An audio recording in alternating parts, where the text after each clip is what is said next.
much. Great. Lovely. Thanks so much. And thank you again for the opportunity to bring our Send update for you all today. It's an opportunity we get once a term, and it's an opportunity we really value to be able to share some key things with you all. I'm Elizabeth Fitzpatrick. I'm the Director for Education and Early Help within the London Borough of Merton. So for the council, that means that a lot of the SEND services actually sit with me. So Carla's, who many of you will know, but I'll introduce in a moment. Carla, as our head of SENDIS, her service sits with me. And then Bob, who's going to talk to us about HAF, Holiday Activity and Food Programme. Again, a lot of the education inclusion services that Bob sits with me. And I also have school improvement in early years. So today we've got the following items for you. I'm struggling a little bit with the tech this morning, so by moving the slides on, I have suddenly lost everybody's faces. So if somebody is trying to get hold of me visually, I'm sure somebody else will tell me. But as I said, I can't see anything else at the moment. So Alison Jones, who's our head of early years, family wellbeing and early help, is going to come and talk to us about early years SENIF. Alison hasn't been able to join us quite yet, so we may be moving her item a little bit further down the agenda. Then I'll do Elizabeth, I'm here. Sorry. fantastic, Alison. Thank you. Okay. Great. And then I'll talk about the early feedback from our SEND peer review, which many of you will have realised happened last week, but I can give you a little bit more information about that. Bob will then talk to us about the holiday activity and food programme for children and young people with SEND. And then I'll do a short breaks update. Claire Devane, who's doing the short breaks work for us within the council, is unable to be with us today. So I'll be delivering that on her behalf. We'll then stop the recording and there will be the opportunity for questions at that point. And then we'll resume again after our sort of break for questions with Carla, our head of SENDIS, talking about the development of EHCPs and an AI pilot that we are considering.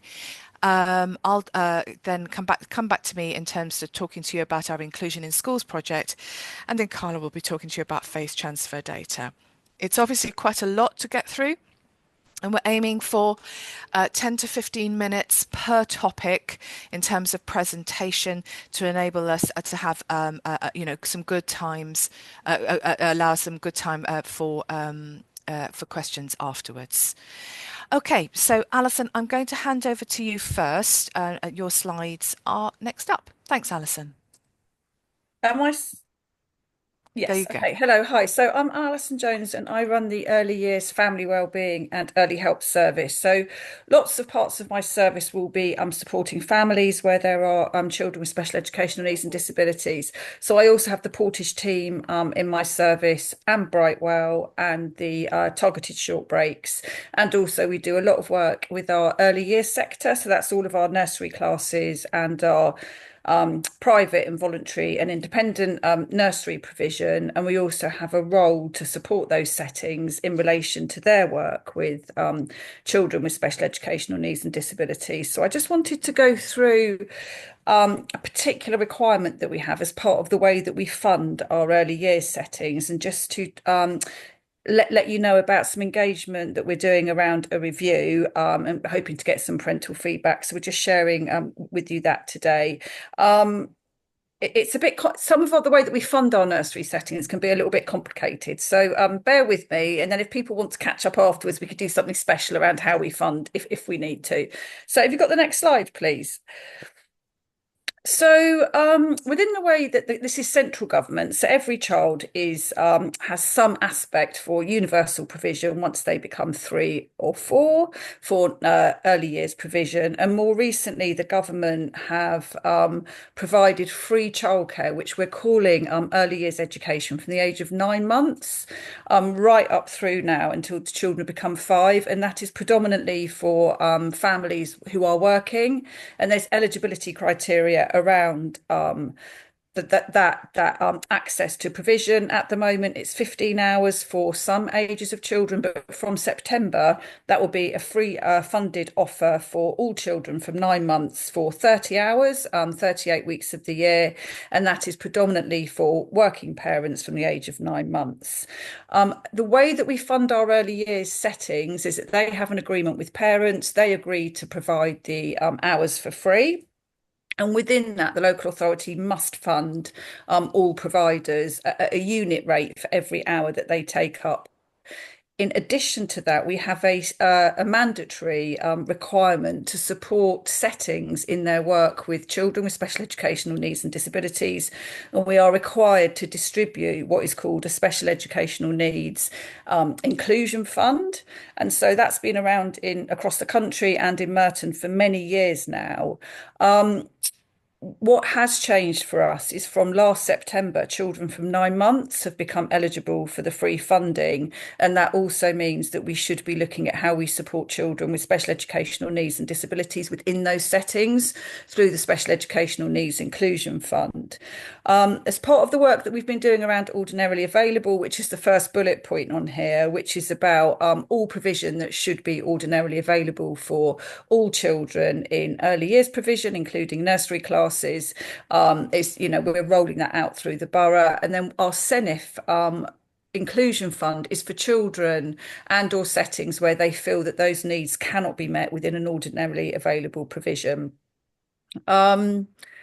So currently we've got a process for distributing SENIF. We have developed a criteria as when we had the 9 month requirement that came in from last September.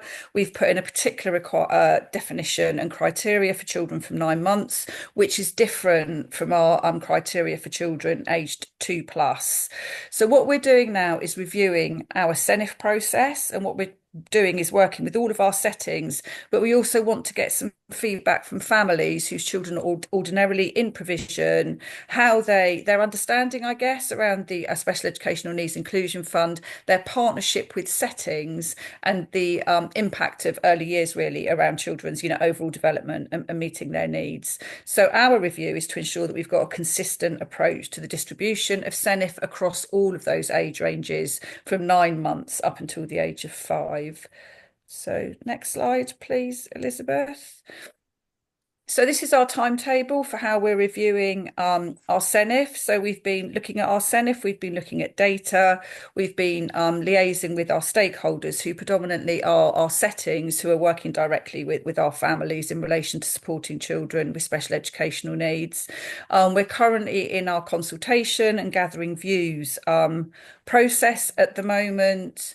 We will be looking then around that consultation completing around April, May time, and then we'll be looking at our review and decision making.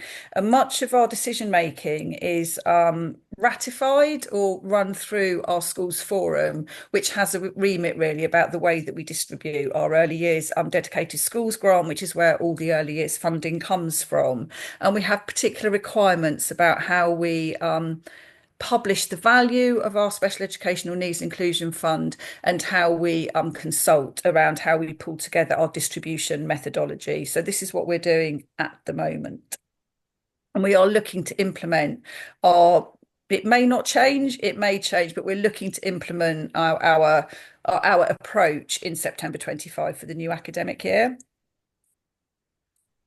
So we've set up some focus group invitations, and we have sent that to Merton Mencap, to Kids First this morning, so that we've circulated that. I'm hopeful that you've received that this morning. So this was just timely today. So I've kind of gate crashed this meeting because I know this wasn't on the agenda, but just to share this information. So we've got an online parent focus group on Monday, the 24th of March between 11 and 12. And then we've also got a very short survey that we've pulled together, which we will distributing via all of our early years settings, but also there may be parents that are not in provision that they may want to put their views forward.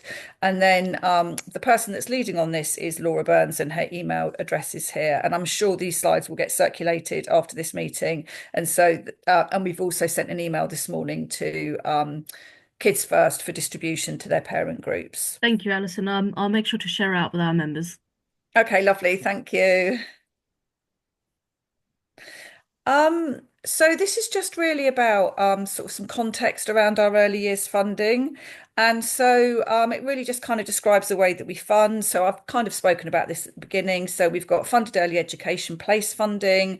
So that's every child receives, or every setting receives, based on the number of children in their setting, an hourly rate. In its kind of crudest form, it's an hourly rate, and that is to deliver the early years program, the early years curriculum. It's to support all children in that provision, and that would include those children with emerging needs, and that would be sort of supported through our ordinarily available provision.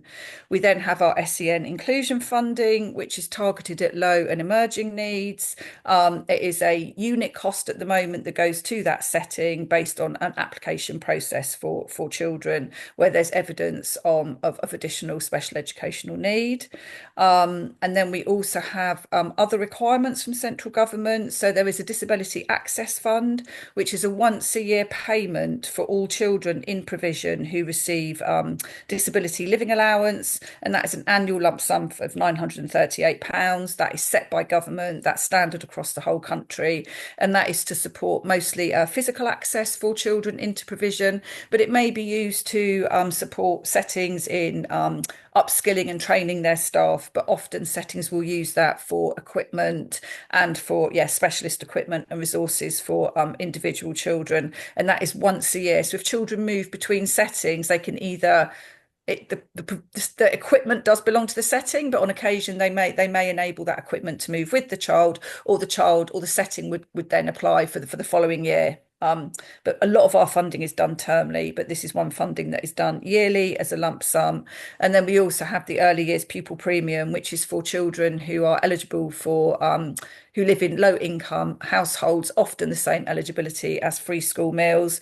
And that is an hourly rate that all settings will receive as part of their submission of information. And that supports children who may be more vulnerable to reduced outcomes due to them living in lower income households.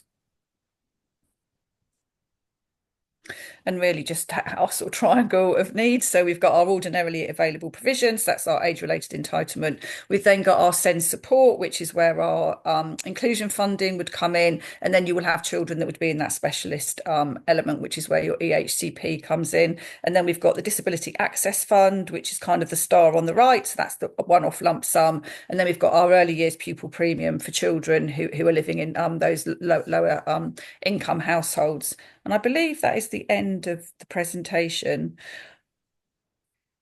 Yes, so that's the end of what we're doing around our support for settings in their work with children with special educational needs in relation to the inclusion funding. I'm just wondering, is there any questions around that? So, Alison, we're taking questions later. Okay, sorry. And then we had a query recently that came in, so I've just taken the opportunity just to quickly pull this timetable together. This is around the under fives send offer that's delivered through our Children's Centre and Family Hub programme. This is just what my service delivers, as well as MyAS, which is not my service, but we've put MyAS on here because we know a lot of families access that service. So really, again, we just wanted to highlight that we do have several programmes that are running through our Children's Centre offer. We can see Acacia Church Road, Newminster and Steersmead. Many of these programmes are via referral, and many of them are run through our Portage service.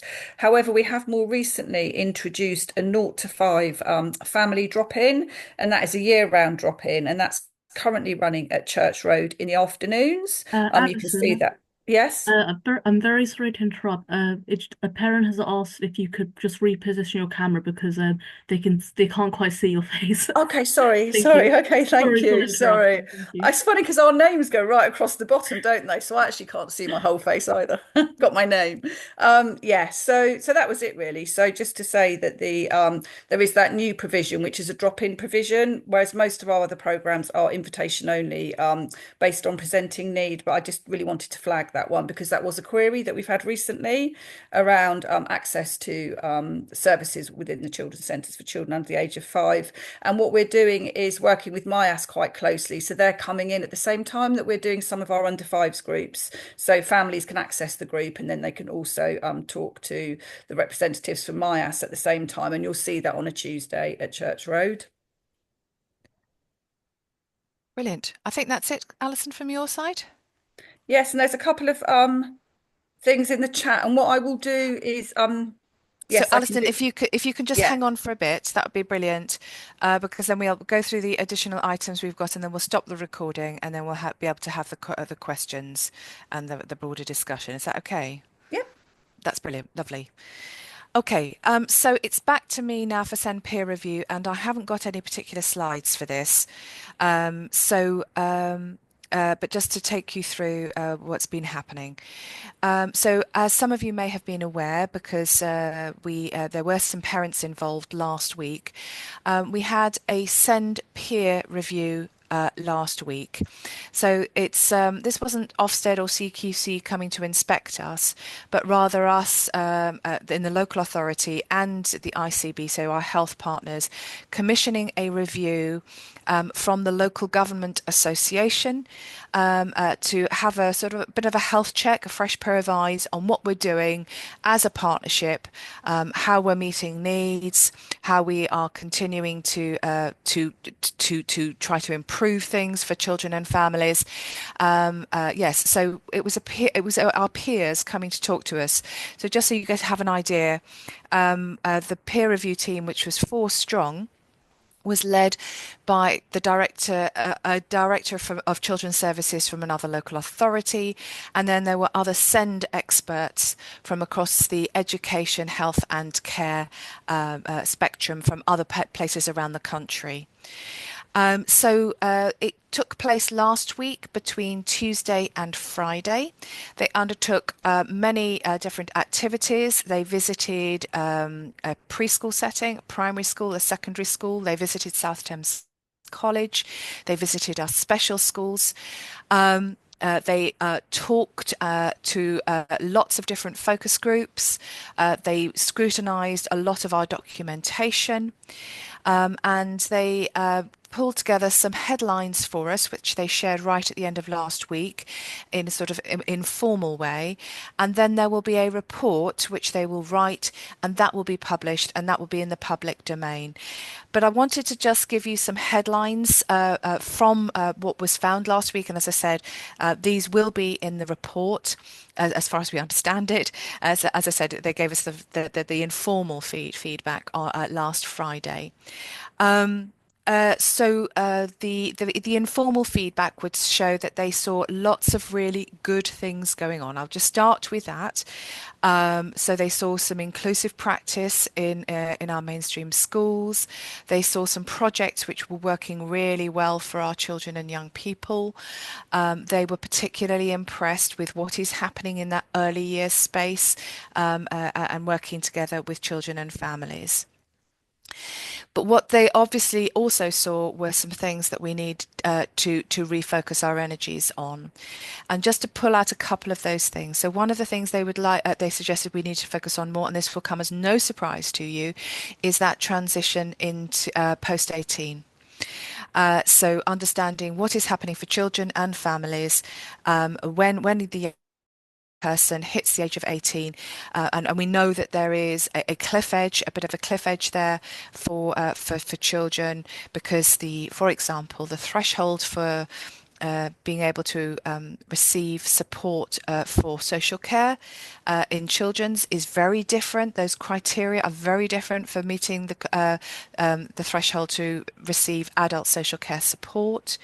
And similarly, the criteria around health support, very different once you hit the age of 18. And more often than not, sort of more formal education ceases at that time as well. So that's one thing they would like us to focus on. The second thing that I think you would be interested in is how the local authority and the ICB develop the co-production with children, young people and their families. Your representatives on the Kids First Steering Group have been doing brilliant job for a long time now, working with us, sharing your key issues, working with us on key points. But they told us that that's another area where we can really embed things further and really move forwards to proper co-production. For those of you who know the definition of co-production, I suppose there is some I suppose debate about what co-production actually means, but co-production really from the word go, when we are starting a new project, how we are involving parents. So that's is to sort of move much more on from collaboration and consultation to better co-production. And then just to bring up two other key points. They suggested, and this was a point which really interests me and I'm really excited by, is the idea of developing a belonging and inclusion strategy for children and young people. Those are two words that mean a lot to me. They are very important to me. They are at the heart of our current SEND strategy, but how can we really bring to life what it means for a child or young person to ensure that they feel that they belong in their local communities, whether that's at school, whether that's further afield, and that they also feel included. So they recommended that we look at developing that, a belonging and inclusion strategy. And they also suggested that we should be developing our sufficiency strategy. So thinking ahead further about the provisions that we need for our children and young people 2, 3, 4 years ahead, based on the information that we have available to us. So that's some verbal feedback to begin with. As I said, they will be writing their report, and we will share that absolutely, of course, directly with the Kids First Steering Group, but more broadly, we'll share the details about how you can access. Excuse me, sorry, that's my breakfast. How you can access that report online in future. I'll share that with Tahina and with Aurelie, so that that link can be shared. So that's some verbal feedback about that. And I'm now going to hand over to Bob. And so Bob has one slide apart from this. So Bob, I'll just keep it on this for the moment. And then when you want to go to that one slide you've got, please do let me know. Thank you. Thank you very much. Well, my name's Bob Allen, and I manage the Holiday Activities and Food Programme. And I've been in post for around 3 years doing this programme. The programme is aimed at providing positive activities, particularly physical activities, for children, primarily those on free school meals, and some nutritious food into the bargain. And if I go to that slide, Elizabeth, I'll show you how we've grown over the 3 years since I've been here. In the first year, we kind of reached around 1,200 children in the summer of 2022. That almost doubled to around 2,300 children in 2023. And last year, we kind of reached over 3,700 pupils. Within those pupils, we have around a quarter who have some level of SEN support at school, and around 5% have an EHCP. And throughout the growth of HAF over the last 3 years, the proportion of children with EHCPs and with some level of SEN support at school has stayed about the same, although we're now beginning to see that proportion rise a little bit, probably really as our providers get better at including more, reaching out a little further, helping support children whose needs are a little bit more challenging. And so we see that kind of growing well. And our HAF now is at a level, which is probably one of the best in the countries in terms of the proportion of free school meal children we reach. And in terms of our kind of inclusion policies and making that work, we're doing pretty well. I'm sure there's still room for growth, but going quite well. Now, I had envisaged, I think, when I started managing this programme, that there would be some specialist provision which would mirror the mainstream provision quite closely. So it would deliver for 4 days, for 4 hours. There would be kind of the same kind of activities, and perhaps with smaller groups and more staff. But what I found, I think, in the first year or so that I delivered the programme was there were very few specialist providers who had capacity to expand. And while we managed some really exceptional things, The truth is that very few pupils from special schools were able to participate, and the projects that we developed weren't able to sustain. So Melrose Primary, for example, did an extraordinary summer program, but that involved the head teacher taking 2 weeks from her summer holidays, and many of the other staff too. And those kind of things aren't really sustainable. So in the summer of 2024, we started to curate a specialist SEN program, and really we kind of like we parked the rules of HAF to the side, and we said, actually, do you know what could we do which would make being a child with SEN or a parent of such a child more joyful, give more opportunities to development, and also I think give a chance for both the children and the parents to kind of make friends with their peers. And so we launched in the summer a kind of a program which consisted, I think, of 3 different kind of things. We had trips into London where you could go and see the Gruffalo at the Lyceum, trips to the Transport Museum, and all of these things were kind of done with kind of quiet rooms where you could go when you arrived, or places you could go if it was all getting too much. There were kind of particular things. There was like tours with kind of smaller groups. We also had a load of family activities. So you could go to outdoor adventure centres, and with your SEN child and their brother or sister or both or whatever, and a parent or carer, you could together take part in a whole load of kind of activities, whether it was archery, climbing, orienteering, lots of little challenges, those kind of things. And we had some activities which were just for the children alone. So they would be things like, for example, at Wimbledon Lake, you can do a whole lot of water sports. You can do some climbing at White Spider.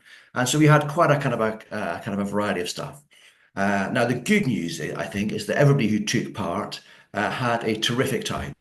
So the quality of what we were offering was really good, and much appreciated by those who participated.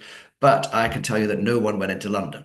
Now, when we asked people afterwards why that was, the transport challenge was quite big. So we learned our lesson from there, and we also kind of changed things so we managed the eligibility a lot better.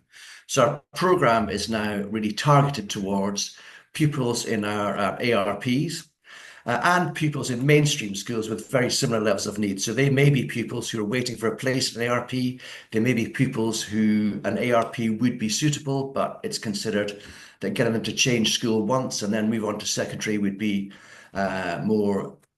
wouldn't be as helpful as it might be. Or they're kind of like our children who are waiting for a diagnosis or whatever. Anyway, but in the opinion of the school, they're a similar level of need. So our ARPs have around 230 pupils in them, and we've got around the same number of schools who've been pupils who've been nominated by their schools, and that to some extent is our eligible cohort to whom we send out vouchers, and they come and kind of participate. So by the end of October, we've had around 200 of those kind of children who've participated, and for about 2 days each on average. So not a huge volume of participation, but the number of pupils who participate is very, very encouraging. After every holiday, both our mainstream and our SEN programs, we do a lot of feedback. And the feedback in our mainstream program, we're really examining whether our children have had a good time, whether they've kind of found that they've developed some skills or done something new or different, whether they've how they've enjoyed the food or not, and whether they've found it a good environment for making new friends. And so with our mainstream program, that's always been very positive across the board.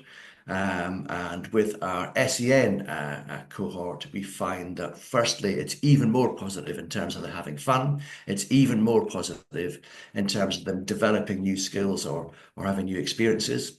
The food, not quite so good, but still fairly positive. So most people have got something positive to say about the food, although a greater proportion of our SEN pupils bring their own packed lunches.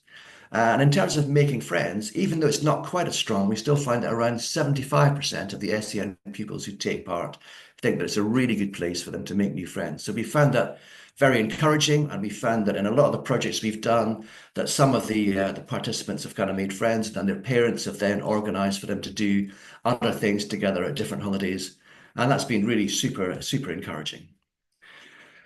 So we also surveyed the people who didn't take part, because we really want to kind of find out if we're doing things which are really working for our community or not. And the feedback came back that they would like to see more things which are more local, because a lot of our activities were kind of either outside Merton or mainly on that kind of front. There was quite a few people said there's nothing here for my child or specifically for my child. And then we had kind of suggestions of things that people would like to do. And I can tell you that the top things were kind of bouncy castles, trampolining, coding, construction, and water-based activities. But the reality really is that the patterns are not really there. And there's a huge variety of things that our SEN pupils would like to do. So that's quite exciting, but challenging to deliver for. If I look at kind of what we're going to do differently at Easter, I suppose there are two main things. Firstly, we're going to take the popular activities. So they would be our family outdoor adventures at High Ashurst and Henley Fort and Thames Young Mariners. And we're going to double the capacity of those things so that more children can do more of those kind of things at Easter. And that was going to be the same with our really popular activities, which are sort of child-only activities, so our Wimbledon water sports, etc. We're going to double the capacity so that more children can do those things. All these things get booked out very quickly up till now. The next thing we're going to do is we're going to develop a whole new lot of activities. So coming this Easter, we have quite a lot of new providers coming in. So they would be our mainstream providers who are doing a week of mainstream half, and then they're using the fact that Easter is a 2-week holiday to deliver some more specialist provision for our SEN cohort. So we have 2 sort of family days at Morden Hall Park, where there'll be all sorts of ecology activities, bug hunting, river dipping, some sports, some litter picking. I can't quite understand why litter picking is popular, but when I've seen children doing it, I've never seen such eager beavers making a great job of it. So that's been fabulous. There's going to be some kind of workshops with the Polka Theatre. We've got climbing at White Spider, and climbing seems to be something which goes really well. And there's quite a lot of other little new things which I'm just in the process of kind of finalising for the Easter programme. So the Easter programme will have, more than double the capacity of previous kind of programmes, and let's see how that rolls. If I look further ahead at how things might change or alter or these things, then I think firstly, we have to recognise that there's not so much available for the pupils in our specialist schools. So we're really looking at whether the current activities can help provide more for them. And we will, I think, be running some stay and plays in our family hubs and our libraries. And some of our libraries have got fabulous SEND facilities. But we need to kind of work better with our special schools. And we're in the process of dialogue with Cricket Green and others to look at what can be done. But I think that may not be in time for Easter. We're also looking, I think, at some particular groups. So the children who are missing education, and I suppose I have in mind children who have a combination of SENs and quite a lot of anxiety, which kind of means that it may be largely housebound and their attendance at school is either very low or non-existent.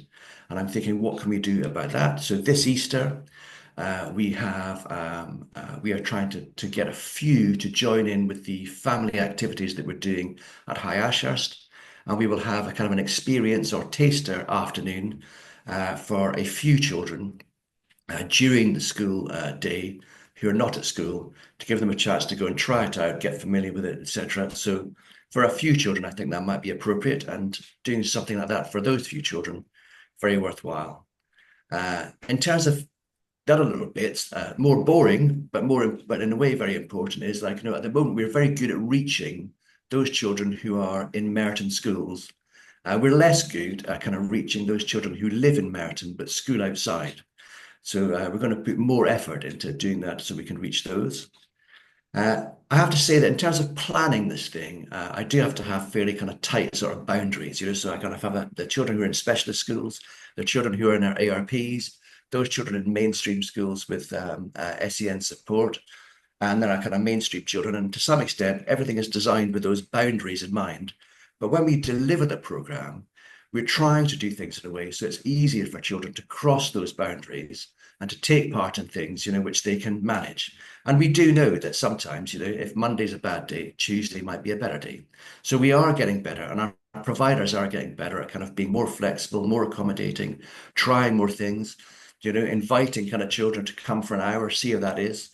and those things. So we are getting slightly better at that. There's no doubt that designing a program with boundaries in mind and then making it very flexible between those boundaries is quite complicated to do that as a system, but we are kind of making good progress there. And the last thing I really want to kind of bring up is kind of financing and managing further expansion. It seems to me there is no shortage of demand for these kind of activities, but the financing is always going to be limited. So I really picture kind of a thing which kind of says that we will always deliver something for free for everyone to some extent. We will deliver for free as part of HAF for those who are on free school meals, but there will be charges for other parents, but we will still curate a whole load of kind of activities which will vary in terms of like how much they kind of cost, and it should give kind of everybody something affordable that we're able to do. I should say that in Merton we're rather unusual in that we don't just deliver during the main school holidays, and that due to the additional council funding which has been piled in, we are now able to deliver in February half terms, May half terms, and the October half term. And we're kind of very, very unusual across the entire country in being able to do that. It does also mean that because we deliver twice as many holidays, that we develop twice as fast. So to some extent, that is helping us kind of develop and move this program on. Anyway, in terms of managing the expansion, although I don't have a fixed idea of what this looks like, it certainly involves parents. So we'll do that in many ways. Firstly, we do lots of short surveys. We don't do some of the sort of the longer formal kind of consultation exercises, but lots of short surveys are proving very helpful in giving us kind of like, kind of steers on what we need to develop next. But I think the next step really is to have parents more involved in shaping how those things work and maybe taking part in developing them too.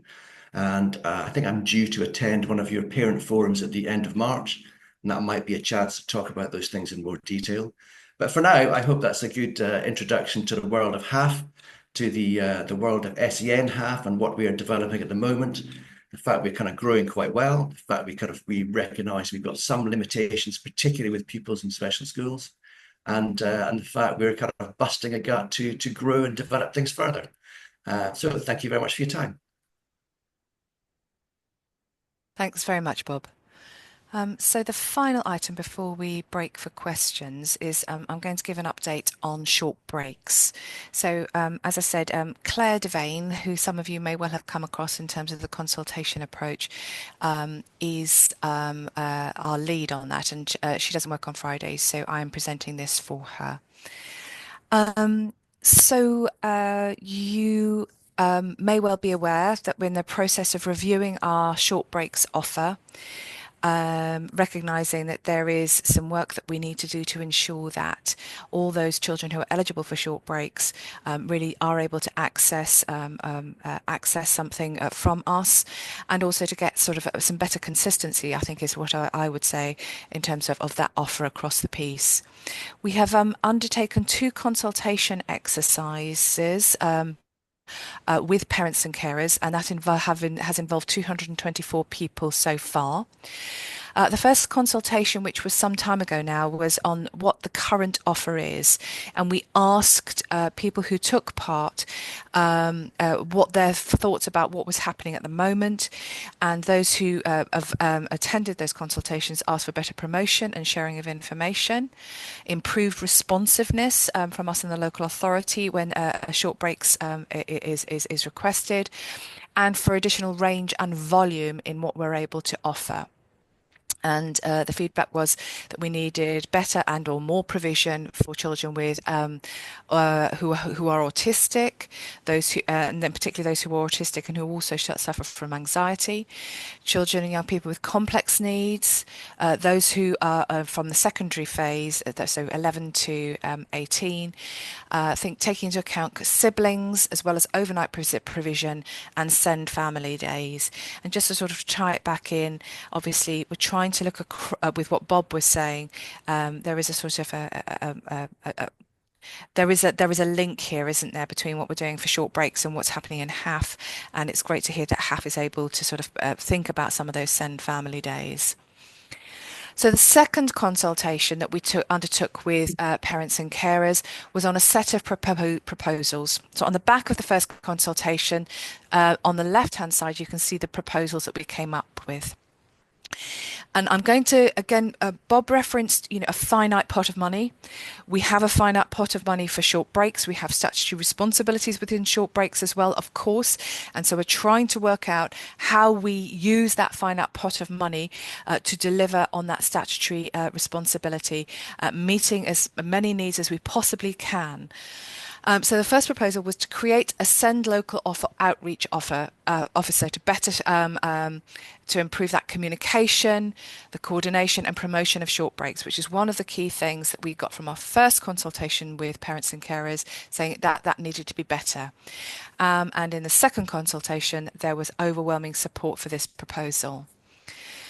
And then the second proposal, 3 parts, to remove the assessment process at the targeted level, recognising that, children with SEND undergo all sorts of different assessments, and this was just another one, and it's another one on top of all of those, and could we not better and more smartly think about how we can use other ways to look at eligibility. And the suggestion is therefore we would use M-card registration process to decide which families could access the targeted short breaks, and to introduce an online booking system. And again, there's another link up with HAF here, because we're thinking about using the same booking system for both to try and again sort of look at that coherence across the system. And we had overwhelming support for those 3 elements as well. The next proposal, there was more mixed response, and I talked about our finite pot of money. We're trying to make sure we deliver on that statutory responsibility within that pot. So we're proposing to change the delivery model at the targeted level. And apologies, I should have talked right at the beginning. So we're thinking universal, targeted, and then specialist. So targeted in that middle level by commissioning more short break providers and removing the options of personal assistance and direct payments for activities. So we had mixed response here. So those who attended, parents and carers who attended the consultation meetings were in support, but responses from the online and professional surveys were slightly more opposed to this proposal than supportive.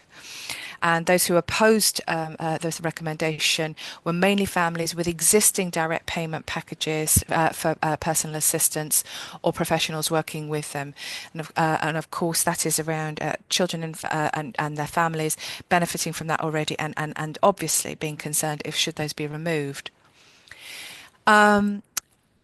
The fourth key proposal was to introduce an entry charge for commissioned short breaks providers, and the rates to be approximately £5 for an after school or half day session, and then £10 for a full day. And there would be no charge for families in receipt of income related benefits. Again, split response here. Support by parents who attended the meetings, but this contrasted with comments made in the surveys where most of the respondents were opposed to the introduction of a charge. I should say that we are, in terms of this proposal, it's in line with other local authorities who would be charging a relatively nominal amount, but recognising for some people it is not nominal. It would be a challenge to be able to meet to find that money, but it would be bringing us more in line with other local authorities. And then the fifth proposal, to increase the amount of group short break settings, whole family activities and community provision through. So this is about thinking about the actual offer, trying to achieve better coordination and commissioning across providers, using money that is currently spent on the targeted assessment process. We're taking away that assessment process to commission new short break provision. So putting that money, as I say, away from assessment into the provision. Reviewing the council direct services to ensure that we are maximising the offer and achieving better value for money through improved commissioning arrangements. And so the feedback that we got was that there was it was welcoming that better choice and volume in the offer, and the question was whether we could achieve it within existing resources, and that is absolutely a question. And as I said, we are having to work really hard to get the best value for money within the resources that we have available. So our next steps, and this is around decisions to be made about recruiting a send local local offer outreach officer, which was the link to the first proposal, around the decision to be made about removing the assessment process, to introduce the online booking system, to introduce that charge, the delivery model, to change, removing the option of direct payments for new families, but further work thinking around the transition process and timelines for families who have existing packages. So very aware, as I said, that the majority of the opposition to this came from families who are already receiving those direct payment packages for PAs, and thinking about how we can manage that transition in as a supportive way as possible. Proceeding with remodelling of Brightwell provision, because as many of you will be aware, Brightwell is our provision at Perseid, which offers after school, weekend and holiday provision, and thinking about how we can remodel that to better meet need and increase the level of need that we can support there, and continue to work towards expanding our offer and establishing the overnight offer. So we're now working about developing those timeframes and the processes around communicating and preparing and supporting family for changes. And we are needing to go through a formal staff consultation for the staff members who are impacted by the changes. So, for example, we have a small team who are currently carrying out the assessments, and that would the reorganisation would obviously involve them. And the procurement piece from the review is timetabled to happen this August. We are anticipating that new providers will be in place for April 26. But any other changes that can be made in advance, so not just waiting for that April 2026 date to expand, but to put anything in advance that we are able to in place in advance. Okay, I'm going to stop sharing there because we've done a lot.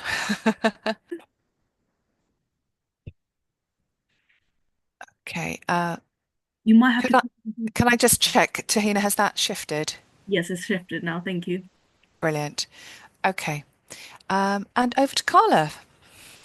Good morning, everybody. My name is Carla Finnegan. I'm the Head of Special Educational Needs and Disabilities Integrated Service in Merton. That covers a range of services: educational psychology, occupational therapy, education, speech and language therapy, and then, of course, our EHC coordinators and the SEN teams. What I'm here today to talk about is a pilot project that Merton is interested in taking part on. It has not been signed off or agreed or approved. It was taken to the director's leadership team in February to look at taking this forward. So this is a very early update to you of what may happen. Next slide, please. As you'll be aware, in 2023, we had the SEND and Alternative Provision Improvement Plan, which made a number of recommendations relating to the SEND system, two of which relate today, is making all EHCP forms the same across the country. That hasn't been finalised yet, but it is still being worked on. And then the other initiative was helping local authorities to use their computer systems better to make EHCPs, and that's around the digitisation agenda. Next slide, please. So the recommendation to digitise EHCPs aims to reduce the burden of administrative processes across the system, and to improve the experience for children, young people and their families, and also for professionals, and also support local authorities and nationally monitor the health of the SEND system, really. So since this was announced, a number of companies have been working on developing digital platforms, also known as portals, where children, young people and professionals can directly input into EHCPs. A number of those are being trialled at the moment through pilot projects and through DFE development. The other thing that has been being discussed is considering AI to support the development of EHCPs. Next slide, please. Sorry, Carla, struggling. There we go. So some of you will have heard me talk about Envision 360, which is our EHCP quality assurance tool. And we have also in the process of implementing the annual review quality assurance tool. We have been working with Envision 360 since 2022, and Envision 360 approached us to see if we would like to take part in a pilot project regarding the use of AI. The project is called VITA. There are 10 local authorities who have taken part in Pilot 1 and starting Pilot 2. We've been asked to join a group of local authorities for Pilot Project 3. So it was agreed and discussed, like I said, with DLT, that we would pursue being part of this pilot, subject to sign off from our Information Governance Directorate and the IT department. Next slide, please. So I just wanted to give you an idea of what VITA is, really. It's a platform that uses technology to support co-production, and the aim is to ensure high quality EHCPs.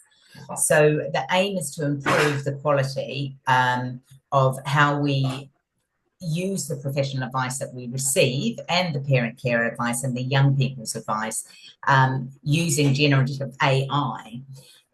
So this is about accurately synthesizing the information included in those professional reports and feedback from parents and young people to put this into high quality EHCPs. So the aim is by embedding AI into the EHCP drafting process, VITA EHCP will help us reduce the administrative efforts needed to collate multi-agency reports, and will hopefully ensure more consistency and more specified and quantified provision in plans and more smart outcomes included in the plans.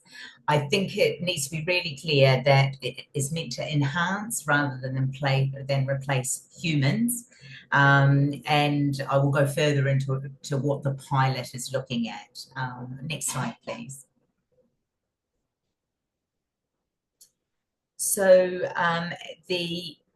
like I said, the aim is to create high quality EHCPs, ensuring time saving, which will hopefully, although our data in terms of producing EHCNAs within 20 weeks is relatively high, we are hoping that it will also improve the timeliness of annual review processing, because it will be able to take the annual review information, synthesize that into an EHCP.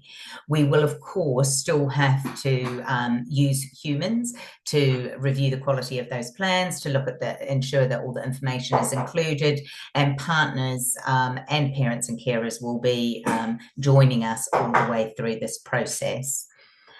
We have strong security and safety features regarding this, with multi-factor authentication, encryption, and retention policies, all of which, now that we've had sign-off to pursue this, is being looked at by our information governance team. And then we also need to ensure that our IT functions will allow us to use this particular system. Hence why I'm not coming to you today to say we are taking this forward. I am coming to you to say we are trying to take this forward. It hasn't been signed off yet. Next slide, please. So the pilot timeline goes through phase 1 and phase 2. So Envision 360 would require access to a small set of EHCP advice documents and the related final EHCPs to create draft EHCPs. They will compare them to caseworker produced versions and perform quality assurance along with the corresponding manually written plans. We will then request feedback on the plans and product demos. So it's a very small scale. Any of the EHCPs that we will be using in this pilot, we will always seek consent from the parent, carer, and young person. We will then be comparing the manual document with the AI generated document, and the parents, carers, and young people will be part of that process as well. Local authority teams will be granted access to the tool and run a small, sorry, my screen's just blocked the, could you do next slide, please? Thank you. And then we will be part of that. Sorry, I lost track there. So pilot 1, as I said to you, started in October. So the LA shared advice documents and EHCPs.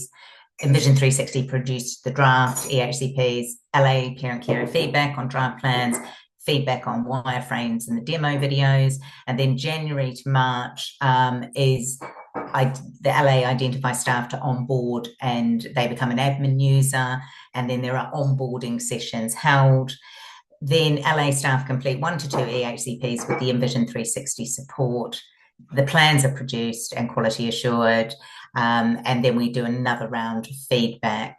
And we then ask parents and carers, and ourselves as an LA, we will complete an experience survey, and then there's a feedback session to review the pilot experience.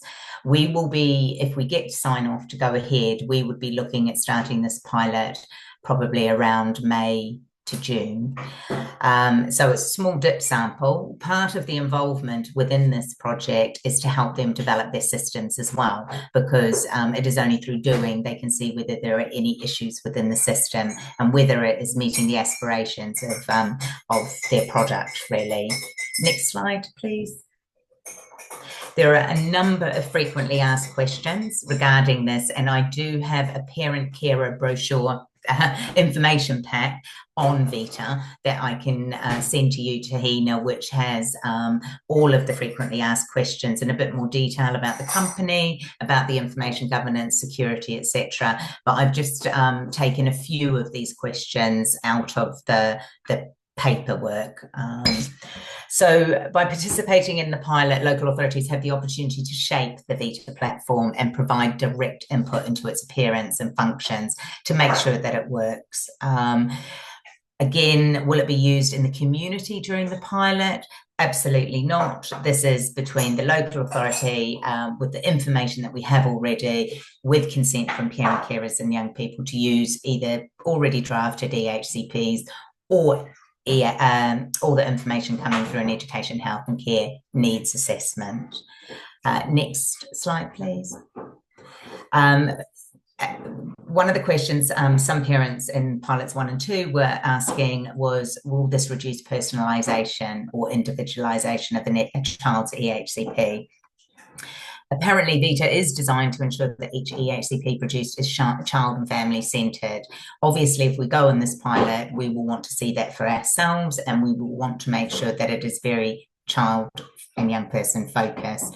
So that is something that we will work on together as parents, carers, and the local authority to make sure this works for us and we're not losing that personalisation. The aim, one of the other aims, is that it will free up time for all professionals to spend more time actually with parents, carers and young people, that we'll be able to have more structured planning meetings with a draft produced by AI, and then we can kind of make tweaks to that, changes to that, and any raise relevant concerns of anything coming through that system. As I said earlier, we will be twin tracking this through the pilot with a manually written one, so the same process that we're currently doing, and then comparing that to the AI generated plan. Next slide, please. So why is there a need for Vita? As we know, the quality of EHCPs varies across the country, even varies within Merton Local Authority. It's one of the most prevalent areas of weakness. I identified in the local area SEND inspections, and so we're trying to use technology to improve practice and to improve quality. I'm waiting to get feedback from Pilot 1, who started in October, as to how that's been going. And I have a meeting after Easter to start getting some initial feedback from colleagues in other boroughs who are part of that programme. Does Vita promote co-production? Yes, and there's some narrative there. Next slide, please. So the next steps for this project is that information governance are reviewing and potentially signing off. IT departments will be meeting with Envision 360 to ensure our infrastructure is compatible, and if it's agreed, it will sign off, and then we will have agreement to onboard to pilot 3. So if we do take part in this pilot, there will be regular feedback to and from the Kids First Steering Group. We will be working with parents and carers whose EHCP may want to be part of this pilot project, and that will be through a consent basis. So we will work with information governance around the consent form that parents and carers and young people would need to sign to be part of this pilot. Envision 360 would continue to keep us updated on developments with the DfE, because the DfE is working, Department for Education is working with a number of companies around their digitisation agenda. And so I think that is the end of that slide section, and we're having a break at the end, aren't we, for any questions?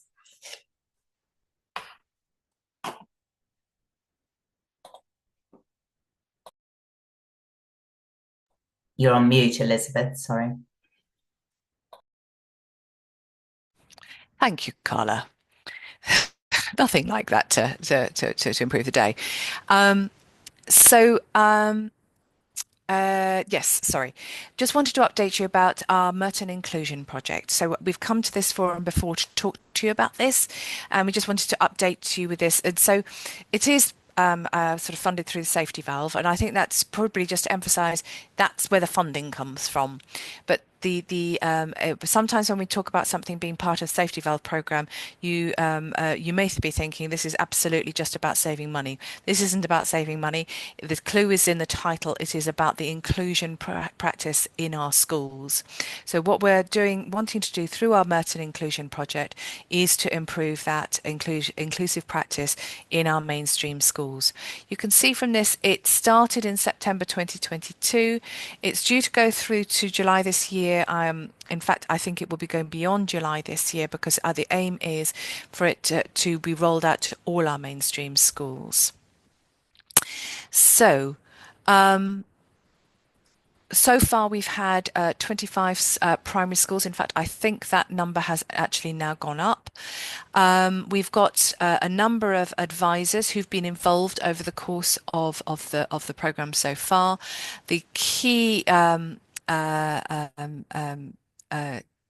so from primary point of view, the lead advisor is somebody called Wendy Ellis, but we've also been had support on the program from serving and recently retired or recently Senkos who've been recently with us, such as Katie, Gemma, and Claire, and also support from our special school colleagues such as Jenny, Emma, and Camilla. And these are the schools that we have involved so far in the inclusion project, and you can see them all listed there. As I said, the aim is to get across all 43 primary schools over the next few months and years. Secondary, we've had 8 schools involved so far, and the lead advisor, in fact, our key advisor there is Adam Walters, who sits in our school improvement team, and you can see the schools that he has worked with so far there. In fact, that's 8 out of 9 secondary schools, so that's a great reach so far. So as part of the inclusion project, a SEND advisor works with the schools that they're focusing on at any given time. So you can understand for all those schools that have been involved, that's been on a rolling basis over the past few years. So some of them started back in 2022, some of them are just coming on board now. But when a SEND advisor is actively working with a school, they will work with the school for 1 day a week for 1 to 2 terms. This is for the primary project. And there's an initial visit to gather information about what's happening in the school, a strategy meeting with those key people within the school to identify the aims. So it's on the back of what the information that has been gathered. So what should the school be doing to further develop its inclusive practice? And those aims are specific to each school, because you can understand that each school is in a slightly different position, and actually what they need to be focusing on to develop their inclusive practice will be different from another school down the road. then the SEND advisor attends the joint planning meeting, which happens for the Language Behaviour and Learning team. That's what LBL stands for. VBS, our Virtual Behaviour Service, and our Educational Psychology. So those teams meet on a termly basis to sort of plan their support around individual schools, and the SEND advisor, who leads on the work on the inclusion project, joins that planning meeting to liaise with those other professionals to ensure that there is a cohesive plan of support for the school. Yes, including the work for this inclusion project. And then throughout, the key point of contact for the SEND advisor who is leading on this for each school is the SENCO. And then there is an end of project meeting involving, again, those key people, and that's to evaluate the project aims. And then an end of project report is then shared with the school. The secondary project works slightly differently. It's based on a rolling programme of visits as and when is needed across the 8 secondary schools. So it's ongoing, if you like, for all of those 8 secondary schools at the moment. So some of the things that our primary schools have wanted to look at in terms of their aims, they've wanted to look at, if you think about, so this is inclusive practice to ensure that all children with SEND are properly included and have those particular adaptations which they need. So particularly focus on writing. Scaffolding techniques to support independent learning. Obviously don't want a child to become overly dependent on one-to-one support or any or that kind of support, but to think how we can move them forward in their independent learning. More generic inclusive classroom practice, what does that look like? How are TAs used effectively generally, but also more specifically in classes where there are high numbers of pupils with EHCPs? So this was a very specific one. For one particular school, they wanted to focus on one particular year group. In year 5, another school wanted to focus on the early years. Another topic, embedding the use of visuals across the school. As you can understand, visual prompts and supports across the school can particularly help support children with EHCPs, and that would obviously, of course, for example, include visual timetables. The introduction and the use of the ordinarily available guidance, which we have referred to several times. So this is the guidance that we've given schools about what should be ordinarily available in their schools to meet the needs of all children. How then do we use that OAG to write SEND support plans? Partnership with parents, you can see there. One school wanted to focus on children with SEMH needs, using circles intervention as a particular strategy, and then staff understanding of supporting pupils with dyslexia and ADHD. So, as I say, these were the particular things in some of across our schools that were where they wanted to focus. In secondary, it's also looked at the effective use of TAs, thinking and understanding progress data for children with SEND. What does effective intervention look like? And then that broader, again, inclusive classroom practice. One school there you can see wanted to focus on numeracy interventions for their children with SEN. Another school wanting to think about mixed ability working and introducing the OAG.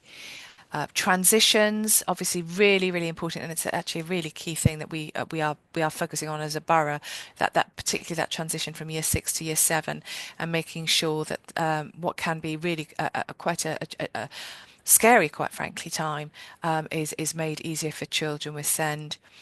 ADHD and ASC, so CPD for staff to ensure that they better understand those children's needs, and thinking about the curriculum for students not able to access GCSE courses. And I am very glad, that's the word, glad that is being focused on, because that is a key thing that is going to support our secondary schools to become even more inclusive. It's about thinking about that curriculum offer. Review of the inclusion project. So we are currently revisiting all the schools who have been involved in the inclusion project, those where it has come to an end, to understand better the long-term impact. So obviously there was the short-term impact in terms of that end of project review. Now going back to them to say, okay, so longer-term impact, what's that been? So far, 7 schools have been revisited, and the general feedback is that schools have continued to build on the good practice set up. Inclusive documents being added to whole school policies to ensure practices developed and embedded, and schools are continuing to focus on providing staff training on inclusive practice, and the OAG is becoming more embedded. I think it would be fair to say it is the work around this in terms of developing the inclusive practice of schools has to be ongoing. It has to be ongoing from a number of different perspectives, but most particularly because of staff turnover. So if there are staff turnover, when there is staff turnover in a school, new staff are brought up to speed with what are the expectations around inclusive practice in the school that they are joining. But also more generally, because if we do not keep this at the top of people's agenda, of classroom teachers or subject specialists' agenda in secondary schools in particular, there is a risk it falls off and people forget that this has to be at the heart of what they do. So I'm really glad that we're able to continue with this work, and it will continue certainly through till, as I said, it's not just through till summer this year, but through till we've got funding at the moment secured until April 26. And my view is that we need to continue with that work after then, because it is so central to everything that we're doing together. I'm going to hand back to Carla now for phase transfer information. Hi, thank you everyone. I always like to give an update on phase transfer data to Kids First. It may or may not be relevant to all of you in the meeting, but it's for transparency, because obviously we know that moving between phases is can be, hopefully shouldn't be, but can be stressful for children, young people and their families. Next slide, please.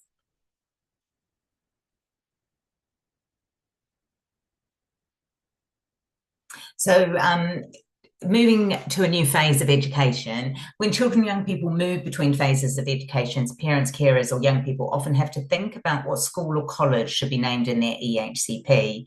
We hold parent-carer meetings in Year 5 for our Year 6 phase transfers, and we hold early years meetings as well, so that we can explain the process to parents, go through options, your legal rights, etc. And they have proved really helpful for understanding the process of the phase transfer. We are looking to do the same for the secondary schools moving into post-16 FE college, post-16 special. Next slide, please. So a new phase of education, I've put the legal information there, that it is defined in Regulation 2 of the SEND and Disabilities Regulations. It's early years education to school, infant school to junior, primary to middle, primary to secondary, middle to secondary, secondary to post-16. You will hear your EHC coordinator or myself or people in the system calling this phase transfer. Next slide, please. So what happens to the EHCP is that the local authority must call a review of the Education, Health and Care Plan, finalise that plan, amend if necessary, and name a school in Section I, or the type of setting in Section I, by the 15th of February. That is for any other phase other than secondary school to post-16. We're still going through our phase transfer for our post-16 children and young people. We will be finalising plans by the 31st of March. So that means that we have to hold the annual review process well before we're coming up to the phase transfer deadline. Hence why for secondary school phase transfer, they are held in Year 5. Next slide, please. So for this year, the data is for secondary schools. We had 160 young people with an EHCP who were moving from primary school to secondary school. 156 of those EHCPs were finalised, naming a secondary school or the type of setting required for secondary school by the 15th of February. So that, from a tick box point of view, seems wonderful. However, I will talk about the fact that, naming a type of setting required for secondary school is obviously still causing anxiety for some families, given that they don't have a specific school named in Section I. 4 were not completed within statutory timescales. Since the 15th of February, though, they have been finalised. 3 with the named school and 1 named with the type of setting required for secondary provision. Again, since the 15th of February, 7 of the EHCPs named as type have been finalised with a school placement. So there are currently 49 children in Year 6 with an EHCP where we still need to name a specific school placement in Section I. So what I want to make clear about is those 49 pupils do have a direction of travel. I will talk about that once I finish the reception data and let you know what is happening there. Next slide, please. So we had 33 pupils in reception, in early years moving to reception. So 29 were finalised, naming a school or the type of setting required. Coincidentally, 4 were not completed within the statutory timescales. Again, since the 15th of February, these 4 EHCPs have been finalised, 3 with a named school and again, 1 with a named type. So there are currently 12 pupils in nursery with an EHCP where we still need to name a school in Section I. Next slide, please. So the reasons for not meeting statutory timescales or naming type for these 61 pupils is some of these young people were going through the Education, Health and Care Needs Assessment, and that had not been completed. So these young people will have had a placement through normal schools admissions. So if, for example, for the secondary school, your young person was going from primary school in Merton and we had named Rutlish, but there was a view following the Education, Health and Care Needs Assessment that that young person required a specialist setting, not a mainstream setting, then we would have named as type rather than name Rutlish, because we know that young person won't be going to that Rutlish mainstream school.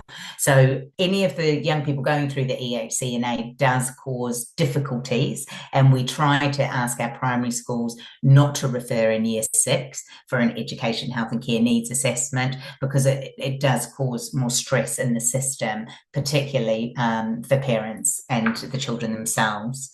The other reason for not meeting, for naming type, is that we are looking for specialist placements.